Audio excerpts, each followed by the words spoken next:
Okay. Hello, everyone. Welcome to the first orientation session of the RoboRacer CDC 2025 competition. To communicate with us, the organizers, on anything that relates to the competition, you can reach out to us on Slack by joining our workspace, which you can see in the link in the slides. And you can post any relevant questions to the competition in the CDC 2025 channel. All important information can be found on the event page, which you can also see on the slides.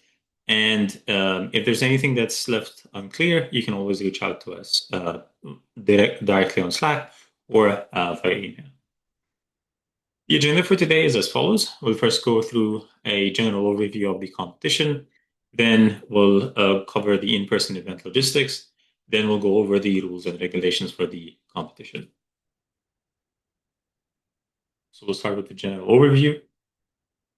This is the 25th RoboRacer competition. It will be an in-person competition where we'll have a fixed racetrack with a qualification that starts with time trials, and then we'll have a race with a two-vehicle head-to-head competition. The current schedule for the competition is as follows. We've opened registration on October 13th. The first orientation is today, October 29th. And by November 5th, we have video demonstrations due.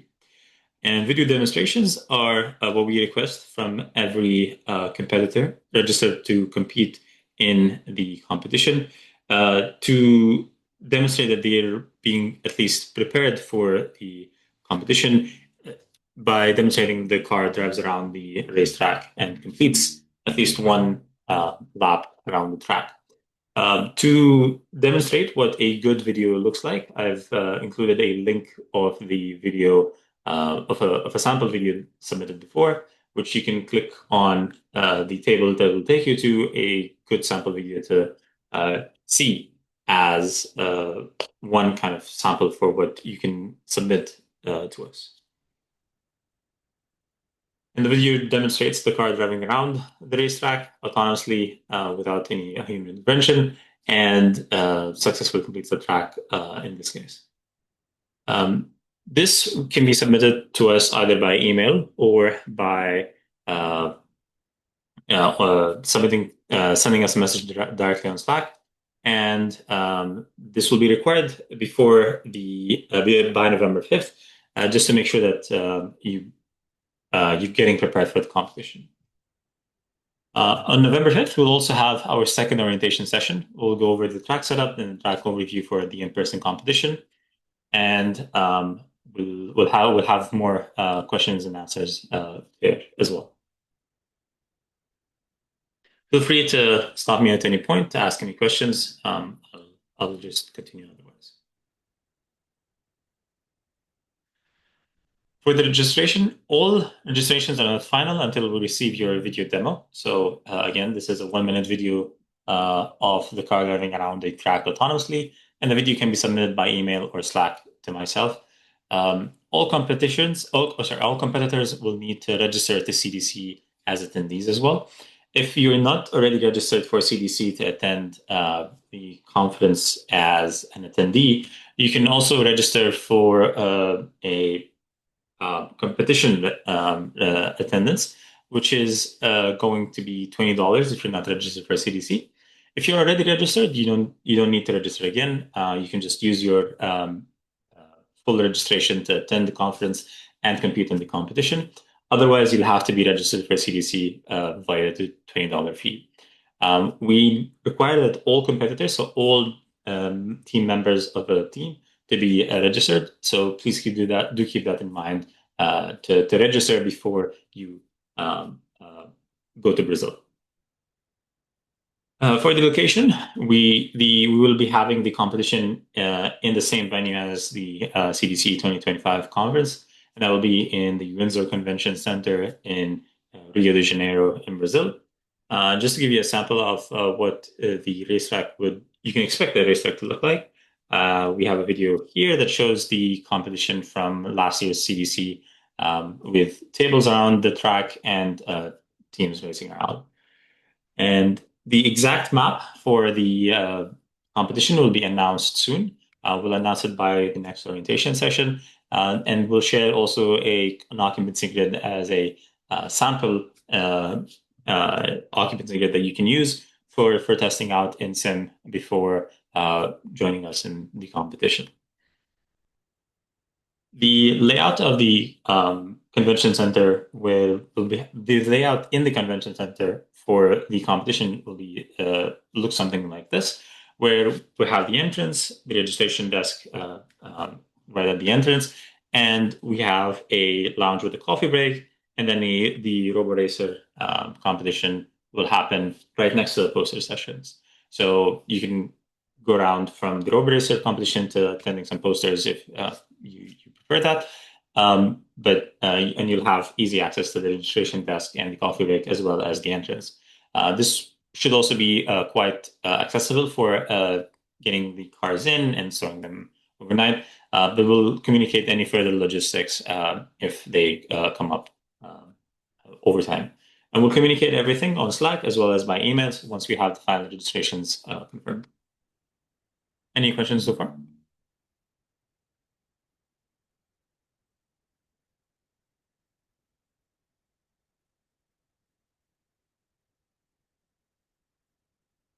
Okay,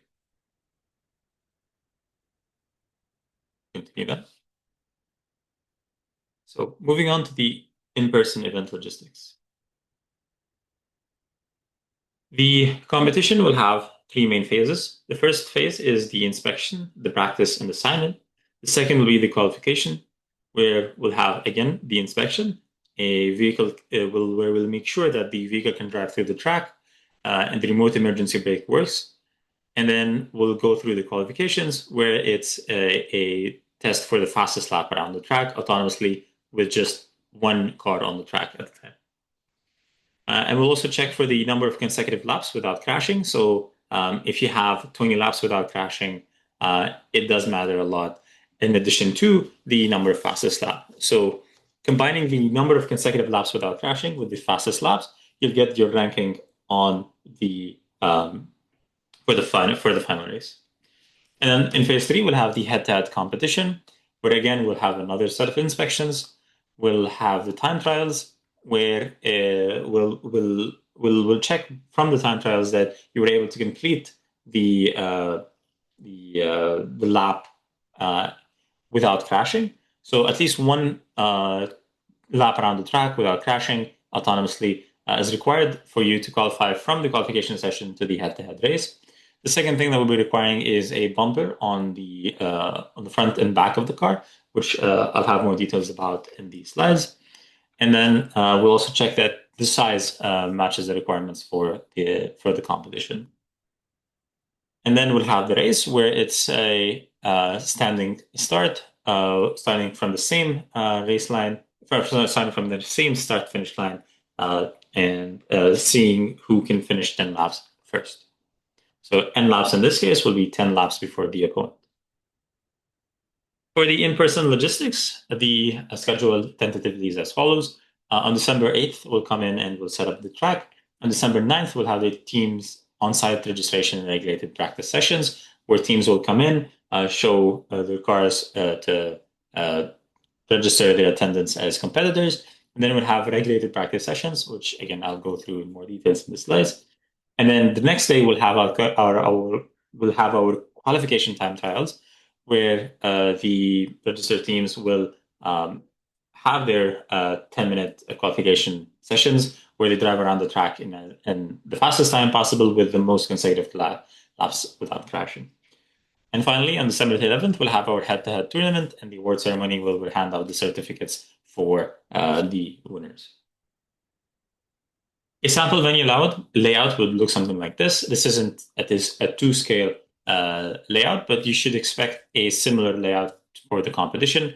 And the main things to keep in mind is that we have tables and chairs around the exterior of the track to hold for the teams. So this is where you'll be placing your cars, doing any maintenance, any adjustments, any code fixes during the competition.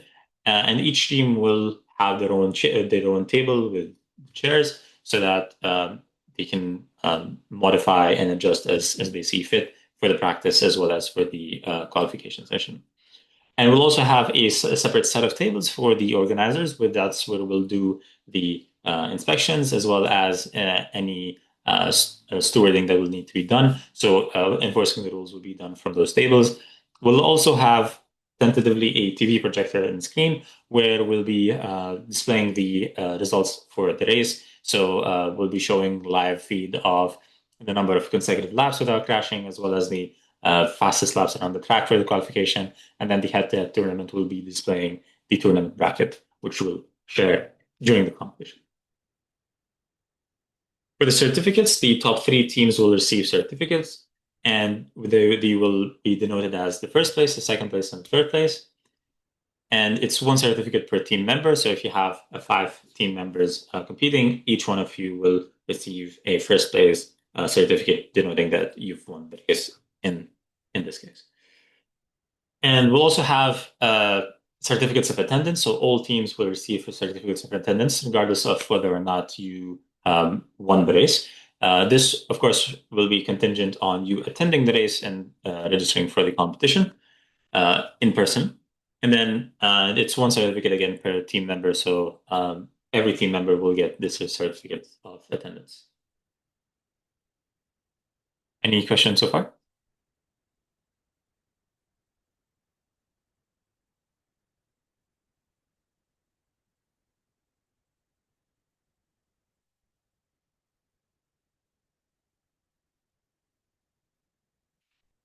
Okay. Right. We'll continue then. So we'll continue to the rules and regulations. The first phase of the competition will be the car inspection. And the main thing that we'll be checking is that the car is built to the spec according to the rules, which you can check by the hyperlink in the slides. And if you click on that, it'll take you to the official rule set for this competition, which covers everything from the vehicle specifications to the track and racing environment, the inspection, the time trials, and so on and so forth. For the purposes of building your car, you should focus on the vehicle specifications, where we lay out the dimensions of the car as well as the computation and the sensing, any sensing limitations that need to be abided by. And all the details should be there. If there's anything that's missing or if there's anything that's unclear, feel free to reach out to us either by Slack or by email. We'll also be checking that the hardware of the car meets the requirements. So the LiDAR should hit the maximum range and maximum scanning frequency as well as the maximum resolution permitted. So you can have any LiDAR as long as it's less than or equals to 30 meters in range, has a scanning frequency of less than or equals to 40 hertz, an angular resolution of greater than or equals to 0.125 degrees per scan, per laser. And then for the motor, we require just a single DC motor driving the car with specs less than or equals to the Neon 3500 kilovolt motor. And in specs, we mean the number of the cell rating as well as the kilovolt rating of the motor. So 3500 kilovolt and below, and the number of cells has to be 4S or below. For the battery, we require the one or equivalent combinations of a 4S battery driving the motor with any number of batteries driving the compute for the car, as long as you can fit that on the car. For the chassis, we require that the width and length meet these limits. That should cover almost all 1/10 scale cars, including the Traxxas chassis, which is the standard chassis for the F110 or the RoboRacer, and including other chassis like the Tamiya, if you're more familiar with the Tamiya chassis. We will also check that the vehicle is safe, and that's just a simple check to make sure that there are no sharp edges, no hazardous electronics, and it's usually not an issue as long as you've built a reasonable RC car. This is just a sanity check to make sure that there's no parts of the car that can damage either the track or other cars during the practice session or during the head-to-head races. And then we'll proceed after the inspection to the sign-in and practice, where the team that passes the inspection can register attendance of the race. And once you've registered attendance for the race, then you can be qualified for a practice session. Any unregistered teams will be disqualified from the race and will not be assigned any time slots in practice and qualifications. So even if you registered for the competition uh, before coming to Brazil or before coming to Windsor Center, then you will not be reserved a slot for qualifications and practice unless you show up on the first day to sign up with the attendance.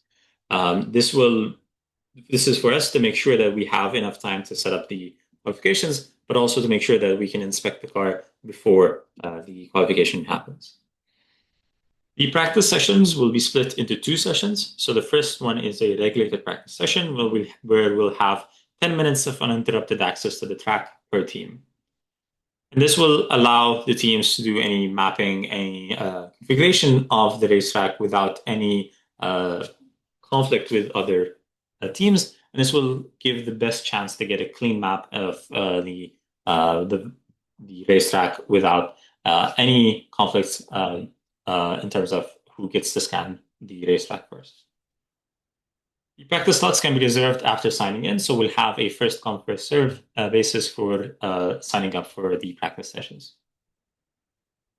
And the slots are reserved on a first come, first serve basis. If time permits, we'll also have a open practice session where we'll be splitting the teams into groups of teams, and each group will get a specified duration for practice open on the track. And the duration will be determined by the number of registered teams as well as the amount of time that's left for the first day. And the groups will be allocated by the organizers. So once we have the final number of attendees and before the regulated practice sessions are over, we'll have a dedicated groups for which the different teams slot into, and those will have their own practice sessions. So after you've signed up for the regulated practice sessions, you've done your practice session, then you can have a open practice session for your group number for the team, where you can drive your car around on the track to test out your algorithms, but you'll be sharing that space with other teams as well. So it won't be a completely dedicated time slot for you to practice alone. It'll be something that you have to practice while other teams are also practicing at the same time. As such, obstructing the practice at any time is penalized. So if you leave your car in the middle of the track or are intentionally bumping into other cars, let's say, you will get a warning for obstructing practice in that case. And 3 warnings will result in disqualification with details on this obstruction in the rules. So you can check the rules if you have any questions on what denotes an obstruction for the practice. Phase 2 is the qualification, where we'll be using the same track as the practice. And that track will also be the same as the one that we'll be using for the race. And the teams must demonstrate that it is possible to trigger the deadman's switch remotely. So what you want to show is that you can let go of the deadman switch or just click the deadman switch to stop the car from driving autonomously and maintain control. This is crucial to make sure that in the worst case that the vehicle is spinning out of control, you can at least click the deadman switch or release the deadman switch and stop the car from driving around. Next, we will check that each vehicle can demonstrate that it can drive autonomously through the track without crashing. And you need to finish at least 1 lap in order to qualify, regardless of the time taken. So if you take the whole 10-minute session, let's say, to finish the track, that is fine, as long as you finish driving that lap without crashing, so you don't bump into the borders of the track, and you do that autonomously. So as long as you have that crash-free autonomous lap around the track, that will be registered as your qualification lap with the lap time, whatever lap time you scored. Of course, the faster you go around the track and the more number of laps that you complete without crashing, the higher your scoring on the leaderboard will be for the qualifications, and that leaderboard will be used to seed the head-to-head tournament. So it does matter what lap time and what number of laps do you finish without crashing for the qualifications. So we'll have two sessions, each 5 minutes, and the scoring will be as follows. We will have a ranking for the fastest lap time and a ranking for the most consecutive laps without crashing. And the final ranking is the combined scoring of the two. And you can reconfigure or tune your algorithms during the session. So you can do this between the heats and during the heat, but the car must be stopped. So you can have a reconfigure of the algorithm either between the two sessions or during the session itself, but you have to stop the car on the side and communicate with the organizers that you want to modify the algorithm so that we keep that in mind.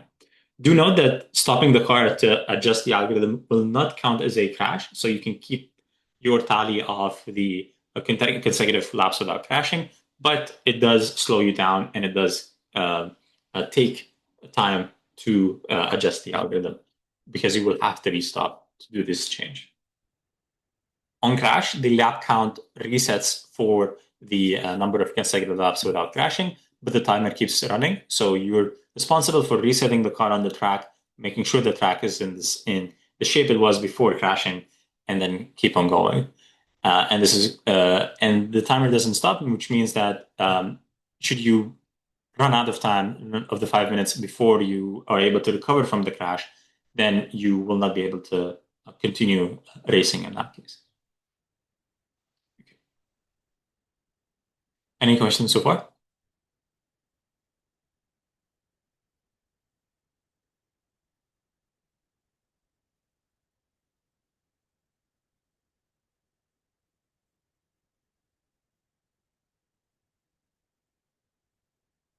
Okay, we'll continue that. On the third phase, which will be on the third day, we'll have an inspection for the head-to-head races. The inspection will be as follows. We'll first make sure that the car has a foam bumper for the front, and the car is perceivable by the LiDAR on the back. For these requirements, you can check the rules for the specifics. But generally, if you have a foam bumper that's soft enough on the front and a rear box or rectangular box-shaped object on the back that is at least 30 centimeters tall from the ground, and at most 10 centimeters high from the ground starting. So you can see these dimensions here on the left, where it has to be 12 by 12 centimeters at least of width and length. And then any non-compliant teams will be disqualified. So if you don't have the foam bumper on the front and you don't have a bumper on the back, let's say, or your car is not perceivable by LiDAR because it doesn't meet these specifications, then your team will be disqualified.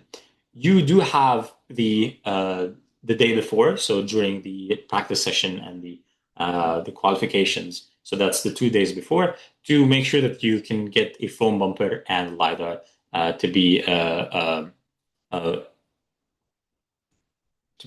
qualify for the competition.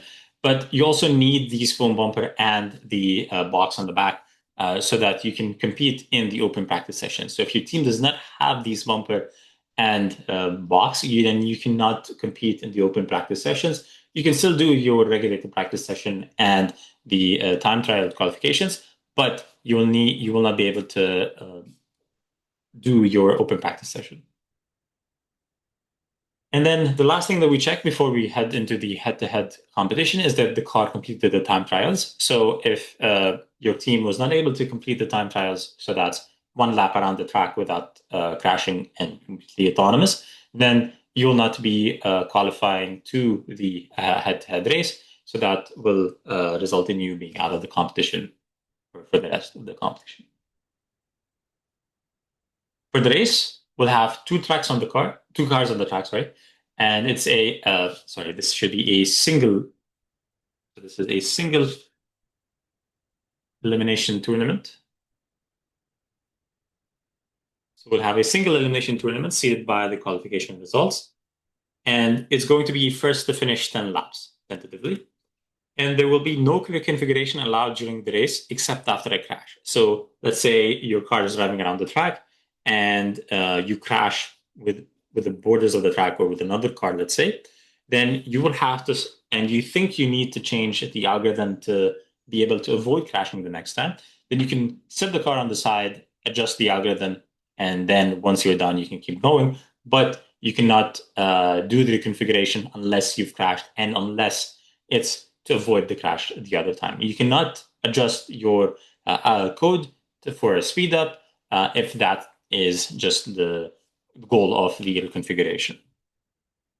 Overtaking may be carried out on either the right side or the left side of your opponents, so there's no restriction on that side. And each race has a dedicated time duration of approximately 10 minutes.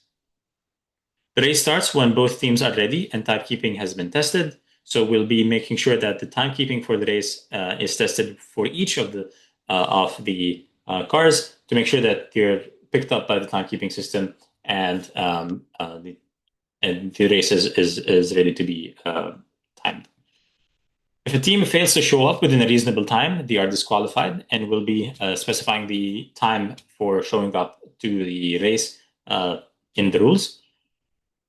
And then once we have the two teams ready and the two teams are tested out for the timekeeping system, we'll proceed to the head-to-head race, where it's a single start line, parallel start. So we'll be starting the cars side by side with a side chosen by ranking in qualifications. The team that started the teams will start side by side, separated by one car's width, so that's 30 centimeters. And the first round will have the higher ranked team choosing the side. So if you ranked first in the qualifications, then you get to choose which side of the racetrack that you start with. And in the second round, we'll switch over the sides. And in the third round, we'll flip a coin, and then the side will be chosen by the higher ranked team. By the team that won the coin flip.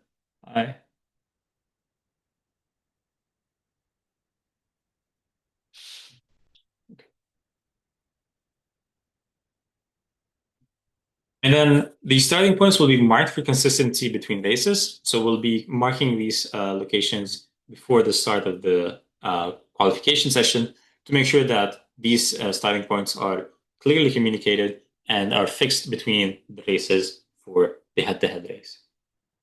And this is what this will look like. So we will have the two cars, 1 and 2, starting on the same side of the racetrack, side by side. And the separating distance between the two cars will be 30 centimeters, 15 from each side of the center line of the track. And then it's around one car's length behind the start line that these starting points are set. And then during the race, we'll be checking for any crashing that might happen. So if you crash within the track with the track borders, then you are responsible for fixing the track and starting from the point of the crash as soon as possible without disturbing the other car. The race does not stop in this case. You are responsible for resetting the car and resetting the track without obstructing the other opponent. If you crash with an opponent, then if it's a light side bump or a slow nudge, then that is okay. The race continues. If a crash is strong enough to displace one or both of the cars, the race is stopped. The cars reset on the point of crash, staggered based on crash plane. So if you crashed into the opponent from the back, then you will be placed behind the opponent. If one team is deemed malicious by the race stewards in a crash, then the team is flagged once. And if that team is flagged 3 times, then they are disqualified and the other team automatically wins. A malicious crash is an autonomous agent that did not attempt to slow down or steer away from the opponent before the crash. And that is usually flagged if your algorithm for obstacle avoidance is not turned on or is not configured. We will be checking for obstacle avoidance before the head-to-head race to make sure that you are able to avoid static obstacles at the very least. But in the case that even after the static obstacle check, your autonomous agent is not attempting to do any obstacle avoidance in parts of the track, let's say, then that will also be flagged as a malicious crash in that case. So you can always check the rules on the event page. So you can click on the rules and that will take you to the detailed rule set for this race. And it is for the returning competitors from last year's CDC 2024 or from ICRA 2025. We're advising you to go over the rules again. There are some minor updates, nothing major from the ICRA 2025 competition, but it's always good to double check on the rules to be up to date. The detailed per hour schedule will be released prior to the race. So once we have the number of teams that will be attending in person, as well as the number of teams registered for the competition, we'll have a detailed per hour schedule that we'll be releasing before the race starts. And if you have specific questions, none in the rules, or any clarifying questions on the rules, please ask in the CDC 2025 channel in Slack or reach out to us via email. As always, there are difficult situations that may need to be examined by the race stewards or the race organizers. There will be present in person during the competition, and that will be the RoboRacer team. And the stewards will have the final say in those cases. So if there are some edge cases that were not handled by the rules, or if there is a crash, let's say, where it's very hard to decide who is to blame, then the final say will be to the race steward, who gets to decide who is to blame, either who is to blame, or if there's a edge case that needs to be handled on the fly. With that, we've reached the end of the presentation. If you have any questions or concerns, please ask either by typing them in the chat or by unmuting and asking those questions right away.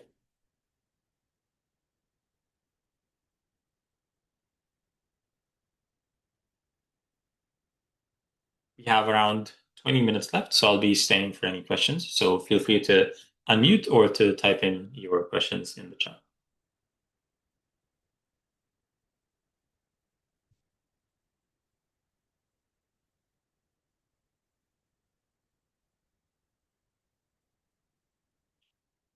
For those who were not able to attend today's orientation, this orientation has been recorded and will be posted to the website shortly after this presentation, and it will be there for anyone to go over again for future reference as well. So we'll be posting that to the website after the orientation is done, and that will be posted to the race resources section of the website. So you can always refer to that for checking.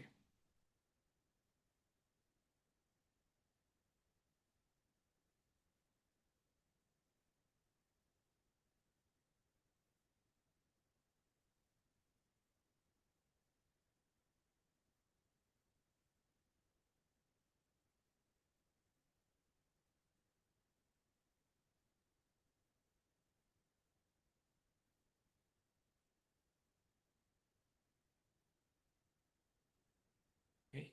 Well, this concludes our presentation for today. If there aren't any questions, then we can conclude. But if you have any questions, again, feel free to either type them in the chat or unmute and ask the questions.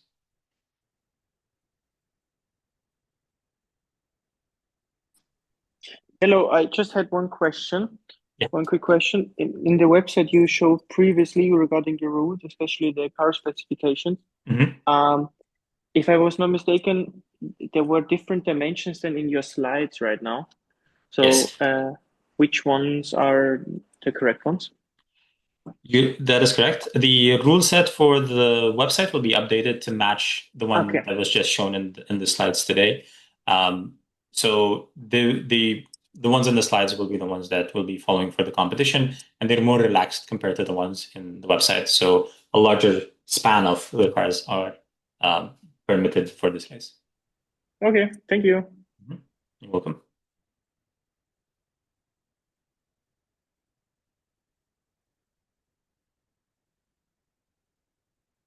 Any other questions?